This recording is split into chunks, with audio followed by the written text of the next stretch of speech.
नेपाल अझै पनि एउटा बडो सङ्घर्षमय अवस्थाबाट अगाडि गइरहेको छ। नेपाली विश्वासीहरू पनि निकै नै सङ्घर्षमय अवस्थाबाट अगाडि गइरहेका छन्। चाहे त्यो नेपालभित्र होस्, नेपाल बाहिर हुन्, अझै पनि बाहिर बसेका नेपाली जनसमुदाय पनि स्थापित हुन सकेका छैनन् भने नेपालमै हामीलाई गरिबीले निकै दुःख दिएको छ। गरिबीमा घमण्ड गर्नुपर्ने कुनै कारण म देख्दिनँ र बाइबलले पनि हामीलाई गरिब हुनुपर्छ भनेर आह्वान गरेको म देख्दिनँ। तापनि यति भन्दा भन्दै यो प्रस्पेरिटी गस्पल भन्ने जुन शिक्षा छ, जुन प्रचार गर्ने समुदाय छ, त्यहाँ विकृतिहरू देखिए तापनि मानिसले बाइबलका कुनै पदहरूलाई दुरुपयोग गर्यो, मानिसले यो बाइबलीय सेवाकाईलाई दुरुपयोग गरेर आफ्नो जीवन गुजारा गर्नको लागि ठग्यो, विश्वासीहरूलाई ठग्यो, दाताहरूलाई ठग्यो भन्दैमा बाइबललाई चाहिँ हामीले ओझेलमा पार्न हुँदैन। होला मानिसहरूले बाइबलीय सन्देशको दुरुपयोग गरेको हुन सक्छ, होला पास्टरीय सेवामा लागेर मानिसहरू धन कमाउनको लागि पनि लागि परेका हुन सक्छन्, होला मिसनरीहरूले आएर पनि जीविकोपार्जनको लागि यो सेवा गरेको होला। तर तिनीहरूले त्यो गर्यो भन्दैमा बाइबललाई चाहिँ हामीले ओझेलमा पार्न हुँदैन।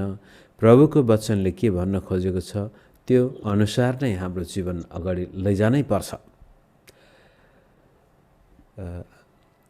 यो दोस्रो विश्वयुद्ध पछि कोरियामा अर्को एउटा युद्ध भयो जसलाई हामी कोरियन वार भन्छौँ, कोरियन युद्ध। यो 1950 देखि 53 सम्म भएको थियो।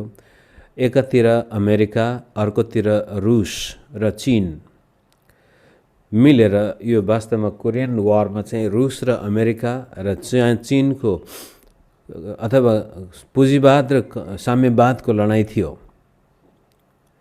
प्रजातान्त्रिक देश र कम्युनिस्ट देशको लडाईँ थियो।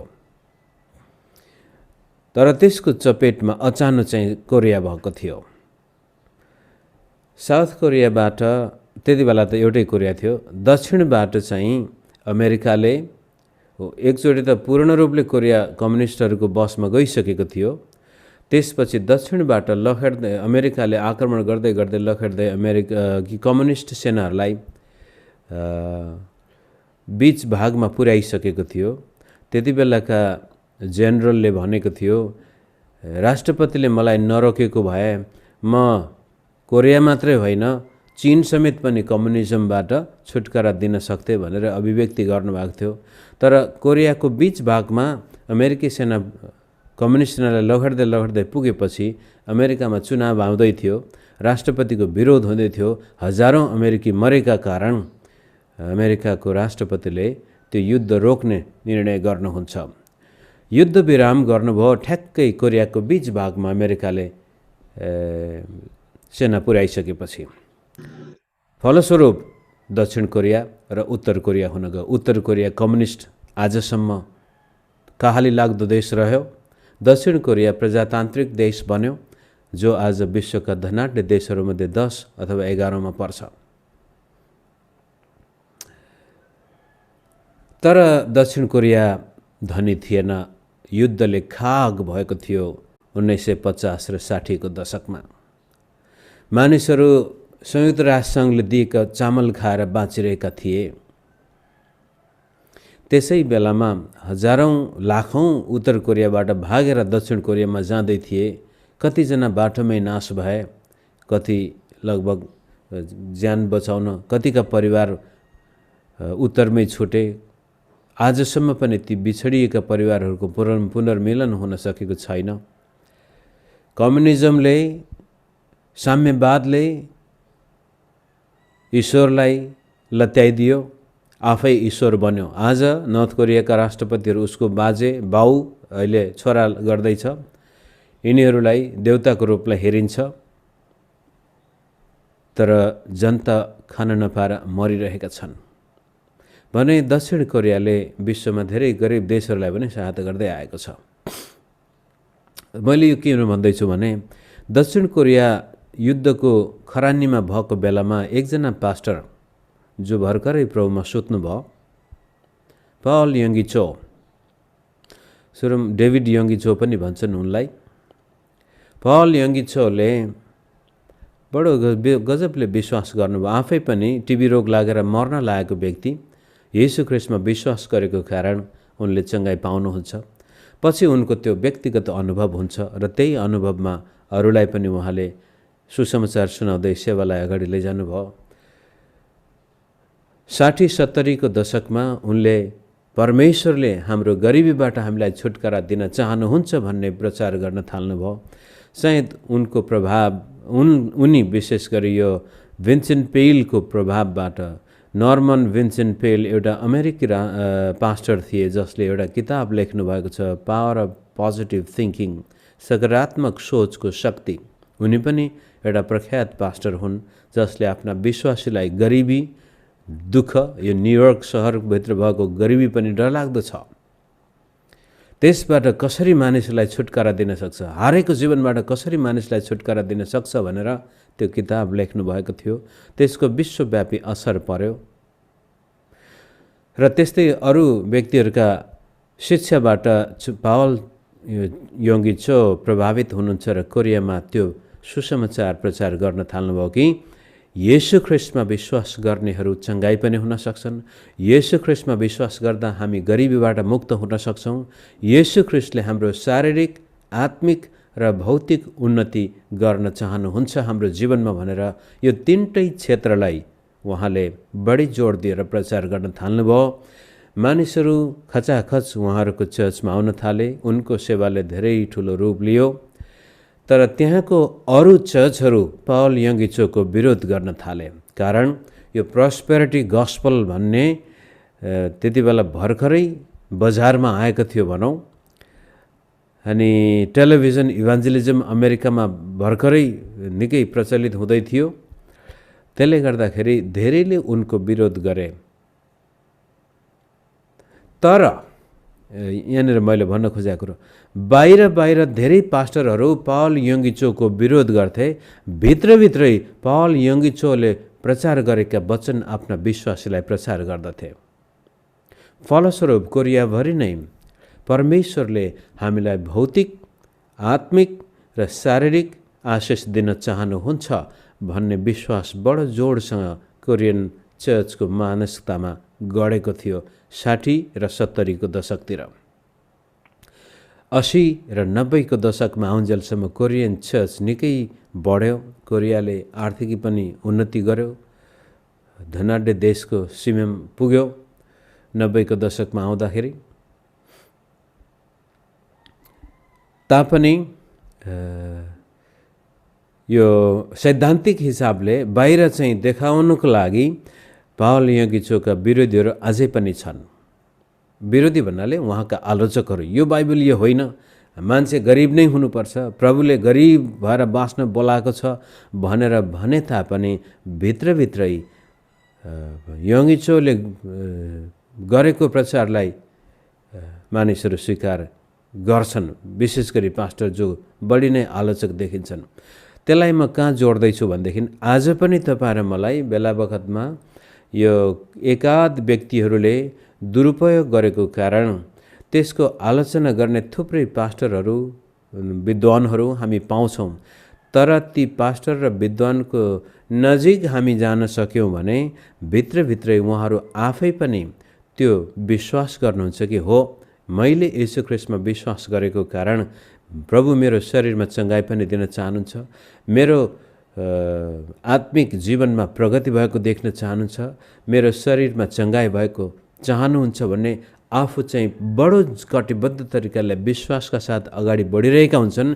यद्यपि बाहिर भन्दाखेरि चाहिँ विश्वास होइन, दुःखमा ठिक छ, हामी दुःखमै विश्वासीको हुन्छ, गरिबीलाई स्वीकार गर्नुपर्छ, बिरामी भयो भने प्रभुकै इच्छा हो, गरिब भयो भने प्रभुकै इच्छा हो, एकदमै नाजुक स्थितिमा बस्नु पनि प्रभुकै इच्छा हो भनेर बाहिर सिकाए तापनि ती प्रत्येक व्यक्तिहरू आफ्नो व्यक्तिगत जीवनमा चाहिँ परमेश्वरको वचनले ल्याउने परिवर्तनमा बडो विश्वास गर्छन् र त्यसलाई हामीले सम्पूर्ण विश्वासी माझ पुर्याउनु पर्छ भन्ने चाहिँ मेरो विश्वास हो। मैले दुई किसिमले यसलाई पहिलादेखि नै भन्दै आएको छु, नेपाली चर्चमा पनि यो रोग लागेको छ। नेपाली विश्वासीहरू दुई किसिमले ठगिएका छन् भनेर म भन्ने गर्थेँ पहिला। एउटा चाहिँ सेवाको लागि आएको डोनेसन विश्वासीमा कहिल्यै पुग्दैन। चर्चको लागि अथवा कसको लागि, सेवकहरूको लागि हिजो आज त मलाई कसरी गर्छन् थाहा भएन, आजको संसार एकदमै कनेक्टेड भइसक्यो।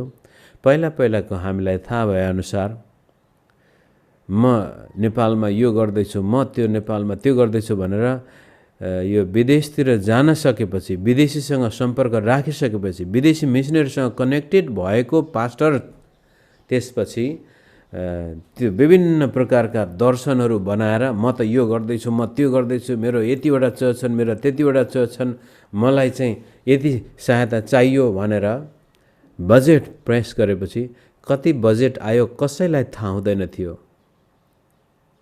उही मिसनरी के भन्छ दाताले बजेट बाहिर प्रकाशित गरेपछि मात्रै थाहा हुन्थ्यो।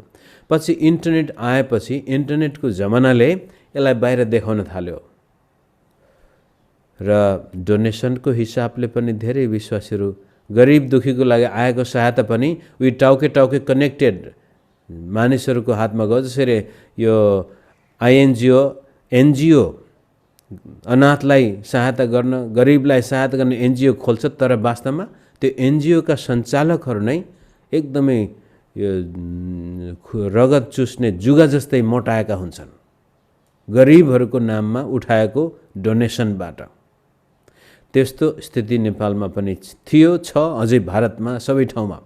त्यो एक किसिमको ठगाई थियो भने दोस्रो किसिमको ठगाई कस्तो भयो भन्नुहुन्छ भने परमेश्वरले मलाई आशिष दिन सक्नुहुन्छ भन्ने विश्वास पनि प्रचार गरिएन।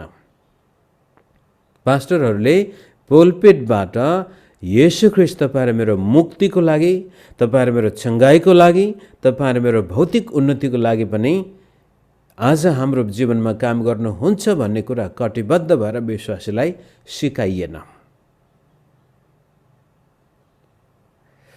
त फलस्वरूप विश्वासीहरू दुईतिरैबाटै ठगिए र आशा चर्चका विश्वासीहरू त थाहा छ, म सुरुका दिनबाटै हामी भन्दै आएका छौं, परमेश्वरले हामीलाई नेपालमा नै उद्योगका काम गर्नुहुन्छ, आशिष दिन सक्नुहुन्छ। हामीलाई कुनै विदेशी दातासँग हात फैलाउनु पर्दैन र नभन्दै हाम्रो मण्डलीमा हामीले देखेका छौं प्रभुले उद्योगका काम गर्नुभएको छ। 30-40 जना विश्वासी हुँदाखेरि नै हामीले भनेको थियौं, मेरो त्यति बेला म र मेरो श्रीमती विभिन्न बाइबल स्कुलमा पढाएर जीविकोपार्जन गर्थ्यौं र हाम्रो सुरुदेखिको सपना मलाई विश्वासीहरूले पाल्नुपर्छ भन्ने हाम्रो मान्यता थियो र नभन्दै प्रभुले त्यो पूरा पनि गर्नुभयो र आज काठमाडौँमा आशा मण्डली पूर्ण रूपले आफ्नै, आज होइन, आजभन्दा 15 वर्ष अगाडि, 20 वर्षै भइसक्यो अहिले देखि नै, 20 वर्ष अगाडि नै आफ्नै खुट्टामा उभिएर आफ्ना सेवकहरूलाई पालिरहेको छ। यहाँसम्म कि हामीलाई गुवाहाटीमा बस्दाखेरि पनि सहायता गरिरहेको छ। विदेशीहरूले वैराइदिएपछि मात्रै सेवा गर्ने, दुःख कष्ट हुँदाखेरि नगर्ने भएको भए धेरै पटक हामी छोडेर गइसक्थ्यौं होला। तर परमेश्वरले हामीलाई आशिष दिनुहुन्छ भन्ने कुरामाथि हामी विश्वासयोग्य हुन सक्यौं भने हाम्रो जीवनबाट परमेश्वरले हामीलाई आत्मिक, भौतिक, शारीरिक, सामाजिक, बौद्धिक, जेसुकै क्षेत्रमा पनि हाम्रो प्रगति र उन्नति प्रभु चाहनुहुन्छ मित्रहरू। अब त्यो कुरोलाई वचनसँग म यो 2-3 दिनसम्म म आत्मिक, भौतिक र सामाजिक, शारीरिक क्षेत्रमा ध्यान दिनेछु। तर आज चाहिँ यहाँलाई म व्यवस्था 11 अध्यायमा लैजान्छु। व्यवस्था 11 को 8 देखि 15 पद म हेर्न चाहन्छु। विशेष गरी यो खण्डले वर्षको सुरुदेखि नै वर्षको अन्तसम्मै परमेश्वरको निगाह हाम्रो जीवनमा हुन्छ भन्ने तथ्यलाई देखाउन चाहन्छु। अनि त्यो चाहिँ प्रतिज्ञाको देशमाथि प्रभुले राख्नुभएको निगाहसँग सम्पर्क छ। तरै पनि व्यवस्था 11 को 8 बाट 15 सम्म म पढेर यहाँको सामनेमा राख्छु। यस कारण एकबाटै पढ्नुभयो भने अन्तिम समय त्यही कुरो दोहोरिएको छ, तेहरिएको छ 3 पटक, तरै पनि 8बाट यस कारण जति आज्ञा आज म तिमीहरूलाई दिँदैछु ती सबै मान, ताकि तिमीहरू बलिया भएर यर्दन तरी अधिकार गर्नुपर्ने देशलाई आफ्नो बनाउन सक। अनि परमप्रभुले तिमीहरूका पिता पुर्खासँग तिनीहरू र तिनीहरूका सन्तानलाई दिने प्रतिज्ञा गर्नुभएको प्रशस्त दूध र मह बग्ने देशमा तिमीहरूको आयु लामो होस्। तिमीहरू जुन देश अधिकार गर्न लागेका छौ त्यो देश तिमीहरू निस्केर आएको मिश्र जस्तो छैन, जहाँ बिउ छरेर तिमीहरूले सागबारीमा झैँ खुट्टाले पानी हाल्नु पर्थ्यो। वास्तवमा यो ट्रान्सलेसनमा कसो अब अन्य देखिन्छ। मेरो इन्टरनेट एकदमै अनस्टेबल भन्छ, माफ गर्नुहोला यदि म बिचमा गयो भने। यो खुट्टाले भन्नाले यो पानी बोकेर पानी हालेर खुट्टाले रोपाइँ गरे जस्तै हो त्यो। त्यसले विशेष गरी मिश्रको भूमिलाई तुलना गर्दाखेरि मिश्रको भूमि चाहिँ मानिसको परिश्रम पसिनामा आधारित छ भने 11 पद। तर तिमीहरू अधिकार गर्न यर्दन पारी गइरहेको देश चाहिँ डाँडा र बेसीहरूको देश हो, जहाँ आकाशको पानीले जमिन भिजाउँछ। आफैले ल्याएर पानी हालेर खुट्टाले त्यो रोपाइँ गरेको भन्दा परमेश्वरले नै आकाशबाट जमिन भिजाउँछ। त्यस देशको रेखदेख परमप्रभु परमेश्वरले नै गर्नुहुन्छ। सालको सुरुदेखि सालको अन्त्यसम्मै परमप्रभु तिमीहरूका परमेश्वरको नजर त्यसमाथि रहिरहन्छ। र मेरो मुख्य विषय सालको सुरुवातदेखि सालको अन्त्यसम्मै दूध र मह बहने देशमाथि परमप्रभुको निगाह छ भने मिश्र देशमा चाहिँ मानिसहरू आफैले पानी ल्याएर जमिन जोतेर खनेर खुट्टाले त्यसलाई रोपाइँ गरे र जीविकोपार्जन गर्नु पर्थ्यो। अनि त्यसमाथि त तिनीहरू दासत्वको देशमा थिए, दुःखको देशमा थिए। र प्रतिज्ञाको देशले बन्धनको जीवन देखाउँछ, मिश्रको देशले बन्धनको जीवन देखाउँछ भने प्रतिज्ञाको देशले चाहिँ ख्रीष्ट येशूमा भएको जीवनलाई देखाउँदैछ। मित्रहरू, यो जमिन जो प्रतिज्ञाको देश भन्ने बित्तिकै एउटा चिन्हको रूपमा येशू ख्रीष्ट नै त्यो प्रतिज्ञाको देश हुनुहुन्छ। र येशू ख्रीष्टमा जब तपाईँ र म आएका छौँ भनेदेखि अब चाहिँ हामी आफ्नो परिश्रमबाट जीविकोपार्जन गर्ने होइनौँ कि परमप्रभुको अनुग्रह आशिषबाट जीविकोपार्जन गर्ने मानिस हौँ। आदमले जब अदनको बगैँचामा परमेश्वरसँग सङ्गति गरिरहेको थियो त्यति बेलासम्म उसले पसिना बगाउनु पर्ने थिएन जीविकोपार्जनको लागि। तर जुन दिन उसले पाप गर्यो त्यसपछि अदनको बगैँचाबाट ऊ वञ्चित हुन्छ र परमेश्वरले भन्छ त निधारको पसिनाबाट जीविकोपार्जन गर्नेछस् र पनि जमिनले तेरो निम्ति काँडा र सिउनी उमार्नेछ। त्यस्तै किसिमले मिश्र देशले यो पसिना काँडा र सिउनी देखाउँदैछ भने प्रतिज्ञाको देश दूध र मह बहने देश भन्छ। दूध भन्ने बित्तिकै सम्पन्नता, समृद्धि, फलिफाप।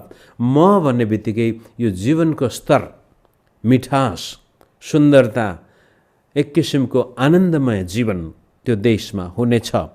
त्यो चित्र चाहिँ हामीले कहिले पनि बिर्सनु हुँदैन हाम्रो जीवनमा। जब ख्रीष्ट येशूमा आइसकेपछि परमेश्वर हाम्रो जीवनमा त्यो अवस्था सिर्जना गर्न चाहन्छ। तर समस्या माथि 8 पदमा पनि उहाँका सबै आज्ञाहरू पालन गर भनेको छ। अब 13 पददेखि 15 पद पढौँ।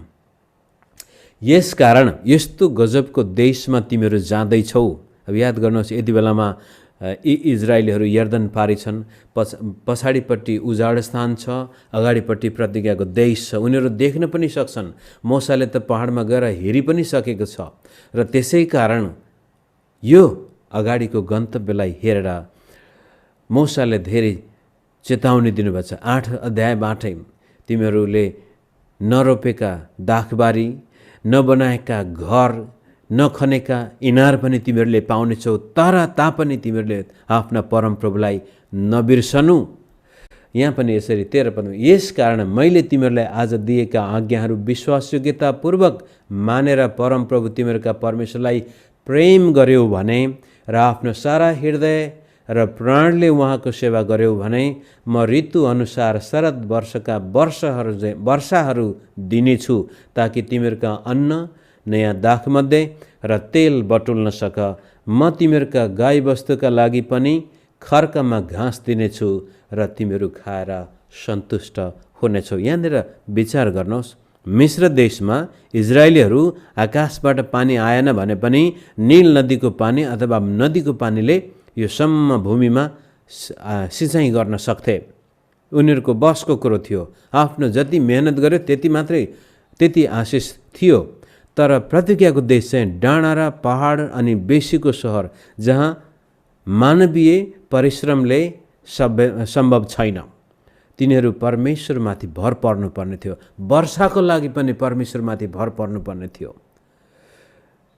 यसै कारण त्यस्तो देशमा तिमीहरूले परमप्रभु आफ्ना परमेश्वरलाई आफ्नो सारा हृदय र सारा प्राणले प्रेम गर्यौ र सेवा गर्यौ भने म ऋतु अनुसार वर्षा दिनेछु। परमेश्वर हामीलाई आशिष त दिन चाहनुहुन्छ मित्र, तर त्यसको पछाडिपट्टि कन्डिसन पनि छन्, मानवीय जिम्मेवारीहरू छन्। तपाईँ र मैले मेरो तर्फबाट गर्नुपर्ने जिम्मेवारीहरू छन्। जसै एउटा जिम्मेवारी हिब्रू 11 अध्यायको 6 पदबाट हामीलाई दिइएको छ। हिब्रू 11 को 6 ले भन्छ, विश्वास बिना परमेश्वरलाई खुसी पार्न असम्भव छ। र जसले विश्वास गर्छ, जो परमेश्वर कहाँ आउँछ, त्यसले उहाँ हुनुहुन्छ र उहाँलाई खोज्नेहरूलाई प्रतिफल दिनुहुन्छ भनेर पक्का विश्वास गर्नुपर्छ। भन्न खोजेको कुरो हामीमा विश्वास हुनुपर्छ कि परमेश्वरले मेरो जीवनमा उजाड अवस्था ल्याउनु हुने छैन। अहिले म उजाड भए पनि परमेश्वरले मेरो जीवनलाई खोलाको किनारमा रोपेको रुख जस्तै बनाउनु हुनेछ। यर्मिया 17 अध्यायको 6, 7, 8 पद हामीले हेऱ्यौँ। 5बाटै हेऱ्यौँ भनेदेखि त श्रापित हो त्यो मानिस जो मानिसमाथि भर पर्दछ, तर धन्यको हो त्यो मानिस जो परमप्रभुमाथि भर पर्दछ। त्यो खोलाको किनारमा रोपेको रुख जस्तै हुनेछ, त्यसका जरा तलसम्म पुगेका हुनेछन्, खडेरीमा पनि त्यो डराउँदैन। अभाव अनिकाल जेसुकै आयो त्यो अवस्थामा त्यो आशिषित बन्नेछ। त्यो विश्वास पहिला हामीमा हुनुपर्छ भने त्यसपछि परमेश्वरलाई प्रेम। यो प्रेम भन्ने बित्तिकै येशू प्रभुले सबै आज्ञाहरूलाई समेटेर परमेश्वरलाई प्रेम गर्नु र आफ्ना छिमेकीलाई प्रेम गर्नु। जब हामी परमेश्वरलाई प्रेम गर्ने कुरा ल्याउँदछौँ, त्यति बेलामा हामीले मानिसप्रति चाहिँ प्रेम गर्न सकेका छैनौँ भने स्वतः परमेश्वरलाई प्रेम नगरेको ठानिन्छ। त्यसकारण यदि हामीले परमेश्वरलाई प्रेम गरेको छु भनेर म भन्छु भने मानिससँग मेरो सम्बन्ध कस्तो छ? मानिसप्रति म एकदमै निष्ठुरी छु, कठोर छु। मानिसका दुःख कष्ट देख्दाखेरि पनि मेरो मन पग्लिँदैन। मानिसप्रति मेरो कुनै पनि प्रकारको जिम्मेवारी वहन गरेको छैन र पनि म परमेश्वरलाई प्रेम गर्छु भन्छु भने त्यो स्वतः परमेश्वरलाई प्रेम नगर्ने व्यक्ति ठहरिन्छ बाइबलमा। त परमेश्वरलाई हामीले प्रेम गर्यौँ र मानिससँग हाम्रो सम्बन्ध सही छ, ठिक छ, मानिसप्रति हामी भलाइको आत्माले अगाडि गइरहेछौँ भने परमेश्वरले जसरी त्यो इजरायल देश, अब कतिजना सायद तपाईँहरू इजरायलमा पुग्नु पनि भएको छ होला, हामी त पुगेका छैनौँ र नभए पनि आजको संसारले हामी सबै कुरा देख्न सक्छौँ। यो 1948 अगाडिसम्म पनि इजरायल देश उजाड थियो, मरुभूमि थियो, तर आज यहुदीहरूले त्यसलाई हराभरा यहाँसम्म कि संसारमा उनीहरू त्यहाँबाट तरकारीहरू बेचिरहेका छन्। युरोपतिर पुगिरहेको छ त्यहाँको सागसब्जी। भलै त्यो आजको वैज्ञानिक तरिकाले गर्न सफल भएको भए तापनि प्राचीन कालमा नै परमेश्वरले त्यो आशिष दिने प्रतिज्ञा गर्नुभएको छ। र नभन्दै जब जब यहुदीहरू विश्वासयोग्य भएर बाँच्दथे, परमेश्वरले प्रशस्त मात्रामा वर्षा दिनुहुन्थ्यो। र जब जब यहुदीहरू परमेश्वरको विरुद्धमा जान्थे, त्यसपछि त्यहाँ अनिकाल आउँथ्यो। येशू प्रभु आएपछि पावल प्रेरितको सेवकाईको समयमा पनि त्यहाँ अनिकाल आएको थियो। त्यो प्रतिज्ञाको देश, हामीले बेथलेहेमको बारेमा पनि कुरा गऱ्यौँ। रोटीको घर भनिन्छ। जब जब परमेश्वरको विरुद्धमा ती मानिसहरू पाइला चाल्दथे, त्यहाँ अनिकाल आउँथ्यो। त्यसकारण मित्र, समृद्धि, सम्पन्नता, आशिष हाम्रो लागि प्रशस्तै प्रभुले दिनुभएको छ।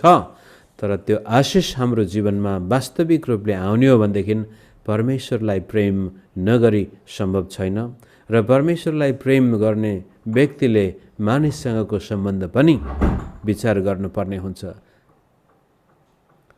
र त्यसपछि मिश्रलाई पनि बिर्सनु हुँदैन हामीले, अर्थात् हामी कहाँबाट आएका हौँ त्यो कुरो पनि बिर्सनु हुँदैन। हिजो अस्ति हाम्रो जीवन कस्तो थियो त्यसलाई पनि बिर्सनु हुँदैन।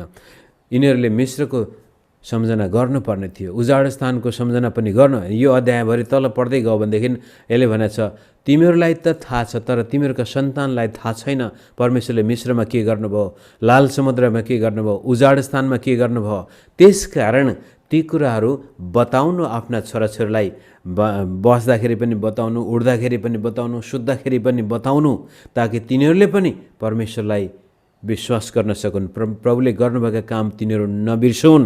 त्यसकारण हातमा पनि बाँधेर राख्नु, निधारमा पनि बाँधेर राख्नु, ढोकामा पनि व्यवस्था पत्रलाई बाँधेर राख्नु भनेर यसै अध्यायमा मूसाले शिक्षा दिनुहुन्छ।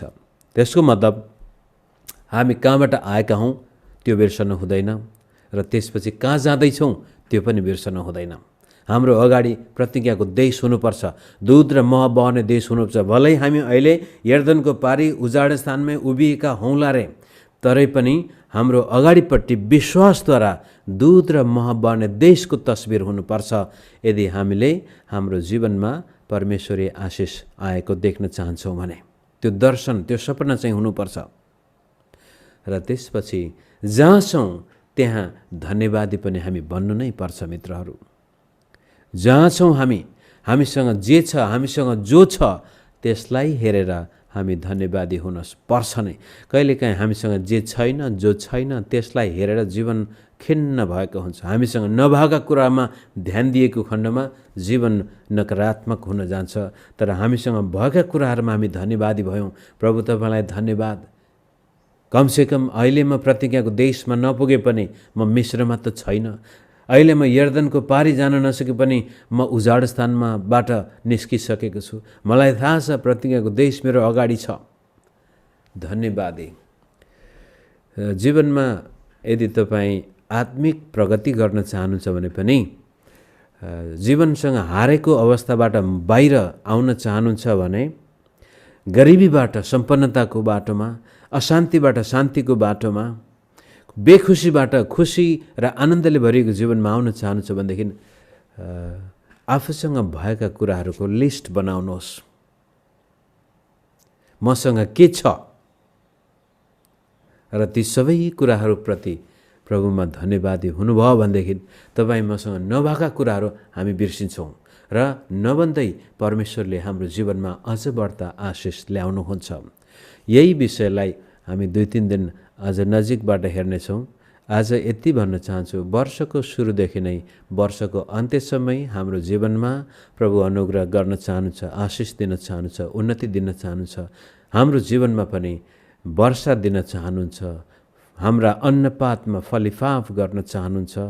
तर हामी परमेश्वरलाई कसरी प्रेम गर्दैछौँ, मानिससँग हाम्रो सम्बन्ध कस्तो छ, हामीले हाम्रो विगतलाई कहाँ छोडेका छौँ, भविष्यको लागि कस्तो प्रकारको दर्शन छ र अहिले हामी जहाँ छौँ त्यसप्रति धन्यवादी छौँ या गनगन गरिरहेका छौँ या तितोपनाले भरिएका छौँ, तिरस्कारले भरिएका छौँ। त्यस तितोपना र तिरस्कारबाट छुटकारा पाउनको लागि, गनगनबाट छुटकारा पाउन हामीसँग भएका कुराहरूलाई ध्यान दियौँ र ती कुराहरूप्रति प्रभुलाई धन्यवाद दियौँ भनेदेखि थाहै नपाइकन हामीसँग जे छैन ती कुराहरू प्रभुले समयमा जुटाउनुहुन्छ।